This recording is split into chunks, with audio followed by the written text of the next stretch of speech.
Well, thank you, everyone, for coming and hanging out with me today. First of all, I want to kind of just say it's a huge honor to be here speaking in front of all of you today. And it's even kind of a bigger honor to be presenting some of the work that's been done by all of the engineers and founders at Celestia and kind of being able to really, hopefully, convey some of the ideas that they've built into some of the work that they've done.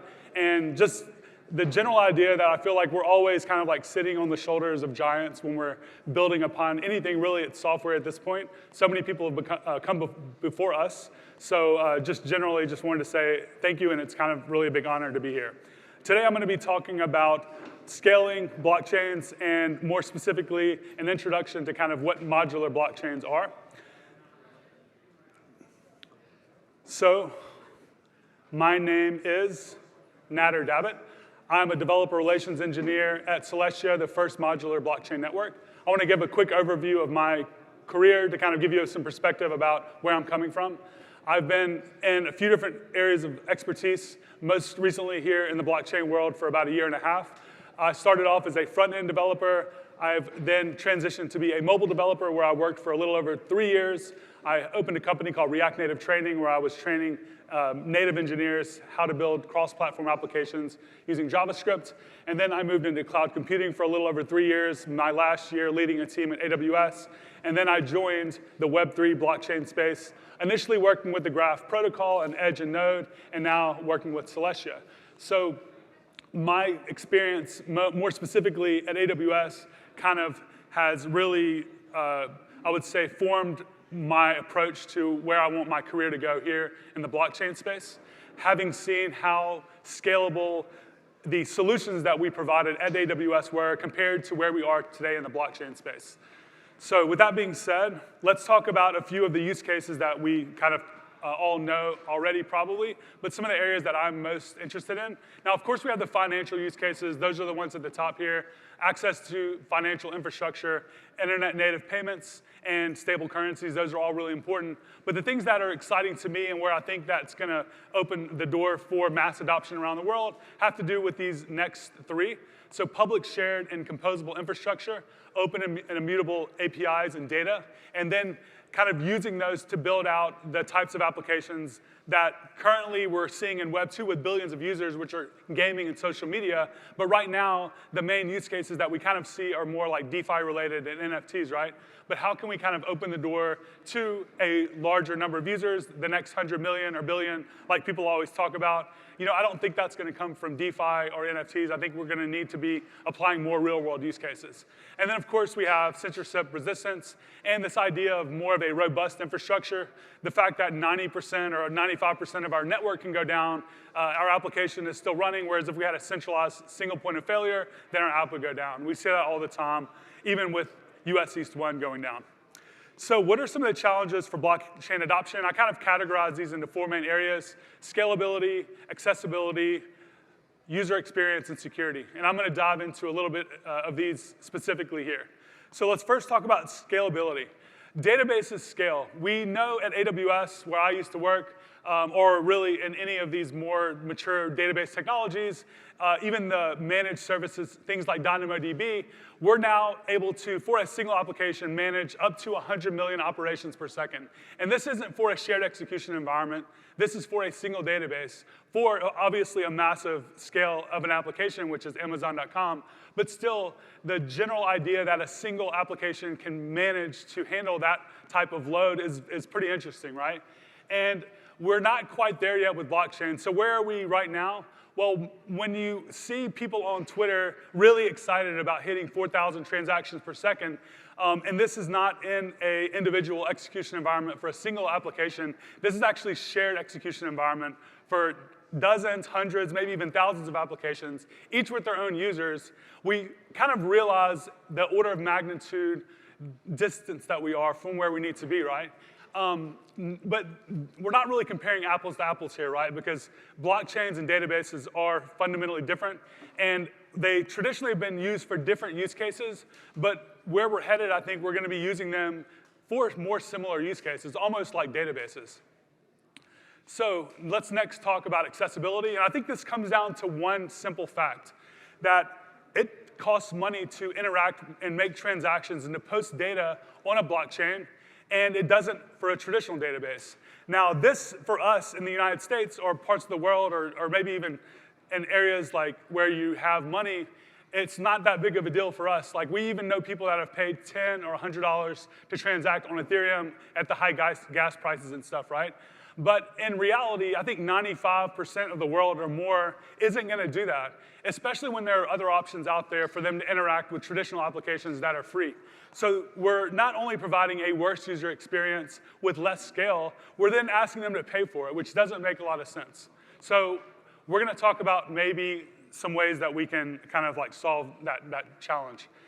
Next up is user experience and security. There's a lot of stuff that kind of goes here, obviously, but a few of the things that I think are most important that we need to figure out are wallet UX.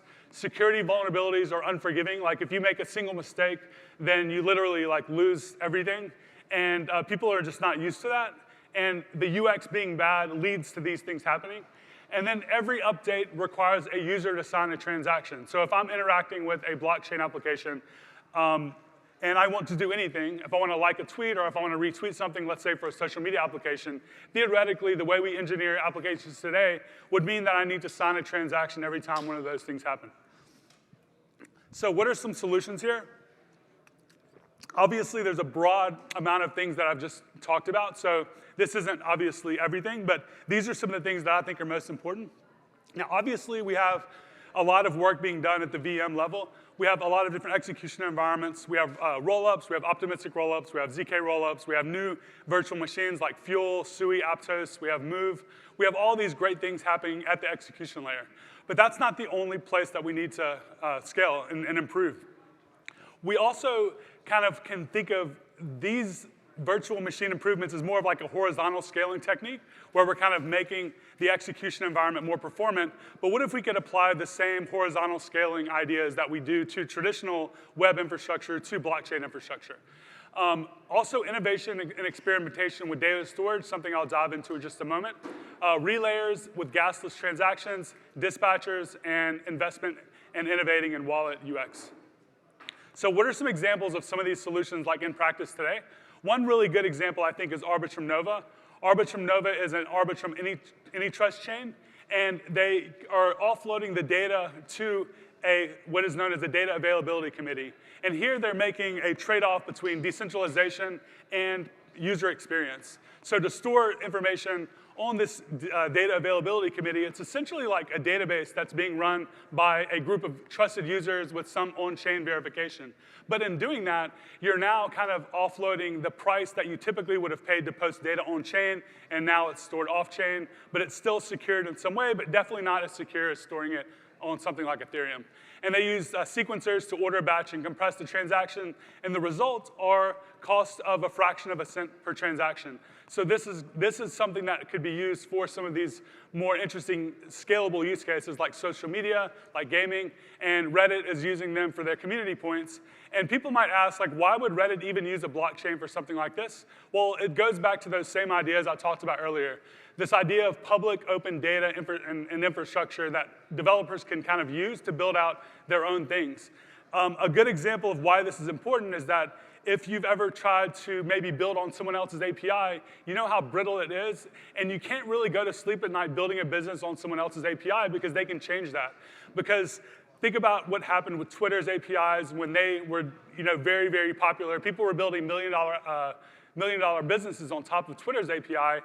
They were bringing users away from their application into their new applications, and Twitter didn't like that. So they kind of changed their API, limited it a lot, and shut down a lot of companies. But what if we had APIs, data that was immutable, that we knew would be there, and we can kind of confidently build businesses on top of them? Well, that is basically what we have today. But again, the use cases that we've seen so far are not really things I think that are that interesting for those sorts of use cases. Again, in NFTs and DeFi, whereas I think social media and gaming is kind of where we're going to see that mass adoption, and that's a good example of that. Another good example of taking like a more overall different approach is Lens Protocol. Lens is a composable and decentralized social graph built by the Aave team. A social graph is basically the type of application that we use probably on an everyday basis. This could be TikTok, YouTube. It could even be something like GitHub. It's kind of like a social graph. You're creating an account. You're following people. You're doing actions. But really, if we think about where the majority, and I'm not just talking about a slight majority, a very large majority of internet usage is through social graph applications. TikTok, Facebook, YouTube, if you named all of these applications and you kind of looked at the amount of usage, that would be overwhelmingly where people around the world are spending their time on the internet. So how can we kind of build out these types of applications in Web3? And I think Lens Protocol is taking a very good approach at that, because they've made some trade-offs that a lot of people would not have made if they were maximalist in some way or another around what you might consider like core Web3 ideas. But they're not compromising on things like censorship resistance. So Lens Protocol is basically just a set of smart contracts. They've deployed them to Polygon, but they're open source, so anyone can actually fork these and deploy them themselves. They've taken, though, a developer-focused go-to-market. And instead of kind of offering just the smart contract APIs, they actually have gone and built out their own centralized, really, really nice API layer using GraphQL. And within that, they're able to do a lot of things that you wouldn't be able to do if you're interacting directly on the protocol level. They've implemented things like gasless transactions, meaning that users around the world can now interact with Web3 and blockchain applications by simply downloading a wallet. They don't need to then go buy tokens and transfer the tokens and do KYC and all of that other stuff. And to me, this is like a really, really fundamentally different approach to onboarding people into the space. Because once they have a wallet, once they're interacting with these types of applications, they could then earn tokens or they can then earn money somehow in the ecosystem, and they're now just kind of like in there now. They have their wallet, they're interacting, and everything that they're doing is free. The gasless transactions are enabled via what's kind of called as a relayer, and a relayer allows you to set aside a certain amount of gas. People can basically interact at the centralized API layer, and then that API layer allows the user to sign a transaction, and then they're actually writing to the chain. And what this also allows you to do is things like DDoS protection and any type of civil resistance that you might not be able to do, I would say, if you just opened up a protocol to anyone being able to just spam it for free, because if that happened, then probably people would like take advantage of it, right? Anyway, so they're pretty successful. They have 50,000 users, and they're still in beta, so you can check that out. And this is an example of what this looks like. Oh yeah, and also they've implemented something called a dispatcher, meaning that you don't have to actually sign any transactions to interact. All you have to do is basically open the app here, create a post, like something, and under the hood, the dispatcher is approving a certain amount of gas for you, and then therefore, you don't have to actually sign a transaction every time. So you're now getting that same user experience that you would if you were using something like Twitter, but we're now building on top of a Web3 protocol. And the most exciting thing about this is that everyone in the world can now take these backends and all this data and build other front ends on top of it. So what started off with a handful of like 2 or 3 front ends, we now have dozens of front ends that are available for people to use. We have Favor, we have LensTube, we have Lenster, we have Orb. And the greatest thing about this from a perspective of a user is if I get 10,000 followers on LensTube, I can then go to the YouTube version of Lens, and I now have those 10,000 followers. If someone creates a TikTok front end on top of this, I now have 10,000 followers on TikTok. Meaning, as a user, I don't really have to go around and rebuild my audience on every single social media application, which is pretty exciting, I think. And then the thing that I'm going to be focusing on as the main point of this talk is a lot of the work that I'm doing today with Celestia. And this is more around scaling blockchains. So Celestia is the first modular blockchain network. A modular blockchain is a blockchain that fully outsources at least one component to an external chain. And basically, it means it does not handle that component. So what are the 4 components of a blockchain? We have settlement, we have execution, we have data availability, and we have consensus. Execution is typically what you might think of as like a rollup or an L2. Something like Arbitrum or Optimism is doing that execution. They're rolling up transactions, and then they're batching them down to some base layer. The simple overview of what a modular blockchain is, to make it extremely simple, is that A modular blockchain actually just takes one of these pieces and offloads it completely, meaning that that blockchain literally doesn't do that at all. It depends 100% on another chain to do that.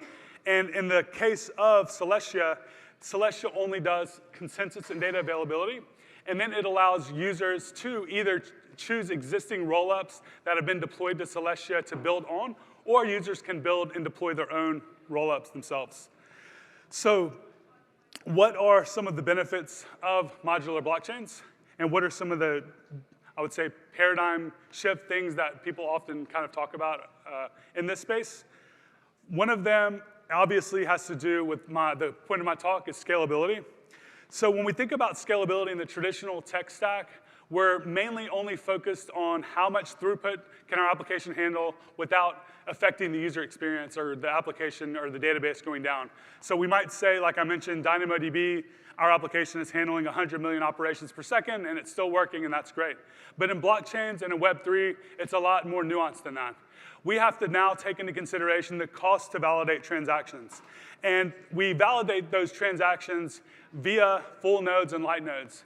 And when we talk about blockchains, we often talk about how centralized or decentralized they are. Some people might say, oh, this blockchain is the best because it's the most decentralized.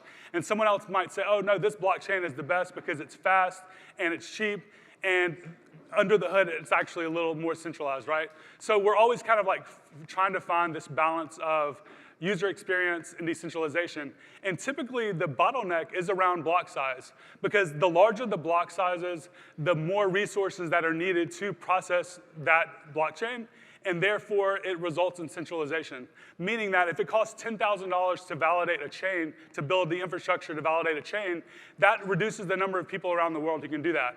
But something like Ethereum and Bitcoin, they're keeping their block sizes extremely small, but it also affects the user experience and everything of the chain itself. So like I mentioned, we have two main types of blockchain nodes. Full nodes download and verify all of the data on the chain.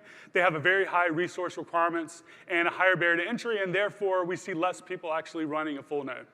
A light node only downloads the block headers. It doesn't verify the data itself, but it has a much lower barrier to entry. So I can kind of like really easily spin up a light node on my computer, and it's not going to take a lot of work or money. So one of the things that modular blockchains have accomplished, and this is due to, again, the hard work and foresight and innovation of the founders, including Mustafa Al-Bassam, is he kind of solved this challenge around how can we actually increase the block size without bringing less decentralization into the network. And he does that. He's introduced this idea of data availability sampling to make this happen. And data availability sampling enable what is known as trust-minimized light clients. These are light clients that enable the same security guarantees, or almost the same security guarantees as a full node. And in doing that, this enables the block sizes to scale almost infinitely, as long as more users are there to secure the network. Meaning that as the block size increases, the decentralization does not also increase. The decentralization actually decrease. So the decentralization essentially stays the same as block size increases. And it's done via a process called erasure coding. So this kind of is a really interesting, basic graph, but this kind of just shows you exactly what I'm talking about. So as the block size increases, we can essentially maintain the decentralization just by having people run more light nodes. And these light nodes can actually be run on a mobile device, and they're really simple to kind of get up and running. You could probably run one in just a couple of minutes, and we have a tutorial on what that looks like. But fundamentally, you're kind of now bringing the same scalability primitives of what is really the most decentralized network in existence, BitTorrent, by kind of enabling this primitive. Another bottleneck of